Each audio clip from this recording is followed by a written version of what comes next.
आइए एक और क्वेश्चन लेकर आया हूं मैं 3D बाई 1D से कैसे सॉल्व करेंगे। ठीक है, डिवीजन हमारा 3D बाई 1D से कैसे सॉल्व होगा चेक करते हैं। तो इससे पहले भी हमने क्वेश्चन किया था। सबसे पहला हमारा स्टेप क्या होता है कि हम काउंट करते हैं कितना डिजिट है। तो हम काउंट करेंगे 1 2 3, तो 3 डिजिट है तो हमने यहां पर 3 लिख दिया। यहां पर कितना डिजिट है तो 1 है, तो माइनस हमने 1 किया और एक्स्ट्रा हमें 1 लगाना है, तो 1 एक्स्ट्रा लगा दिए माइनस, है ना। तो अब आंसर कितना होगा 3 माइनस 1 कितना हो गया 1 रॉड।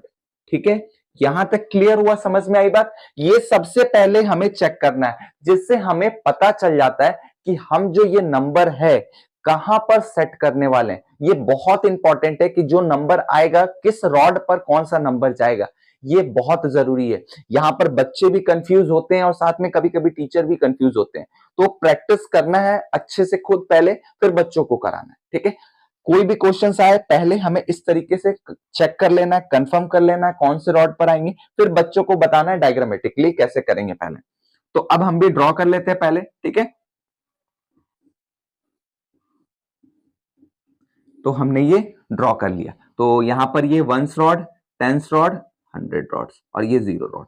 तो यहां पर 1 रॉड आया है ना। तो ये जो 1 रॉड आया है तो अब ये यहां से सेट करेंगे, क्या होगा यहां पर 6 होगा, ये 7 होगा और ये 5 होगा।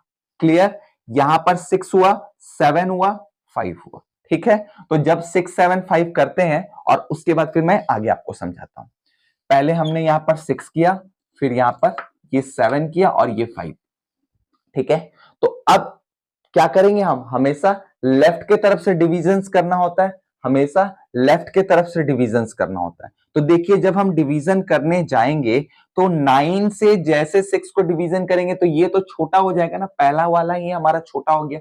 लेकिन हमने क्या सीखा था कि यहां पर जितने रॉड्स होंगे इतना यहां पर यूज करना है। इन द सेंस 1 2 3, 3 रॉड्स यहां यूज हुए तो ये तीसरे पॉइंट पर है, तो यहां से भी 1 2 3, मतलब यहां पर हमारा 100 रॉड पे यूज होना चाहिए था। लेकिन जब हम इससे पढ़ रहे तो ये तो छोटा हो जा रहा है, हमें जाना पड़ रहा है दूसरे रॉड के पास, हमें जाना है दूसरे रॉड के पास क्योंकि पहला वाला छोटा हो जा रहा है। तो जब यहां पर 6 है और यहां पर 7 है तो ये 67 बन गया। तो अब हम दोनों के साथ एक ही साथ मल्टीप्लाई करके चेक करेंगे।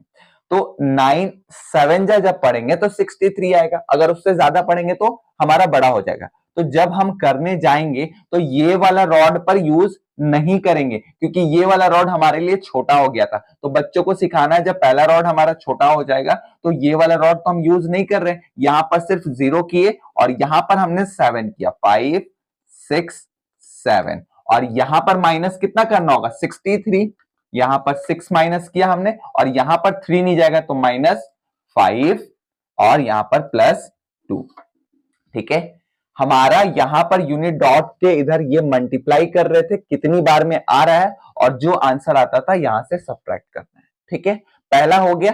अब फिर जब चेक करेंगे 9 से डिवाइड करने के लिए तो ये क्या हो जा रहा है, छोटा हो जा रहा है ना 4, तो ये दोनों रॉड लेंगे और जब हम लास्ट रॉड यूज कर रहे हैं तो हमेशा याद रखना हमारा यूनिट डॉट पॉइंट पर ही आंसर आएगा। मैंने स्टार्टिंग से ही समझाया कि हमारा जब भी आंसर कंप्लीट होकर आएगा तो यूनिट डॉट पॉइंट पे ही कंप्लीट होकर आंसर आएगा।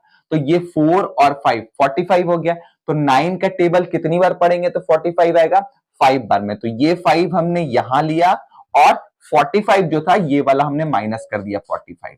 तो अब हमारे पास आंसर निकल कर आया है 7 5।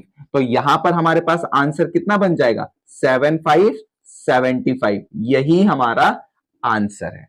समझ में आई बात। इसी तरीके से आप प्रैक्टिस करते रहिए, क्वेश्चंस आप बिल्कुल समझ जाएंगे स्लोली स्लोली जब बहुत सारे क्वेश्चंस को आप प्रैक्टिस करेंगे। तो फिर प्रैक्टिस करते रहिए, मिलते हैं कुछ और भी क्वेश्चंस के साथ।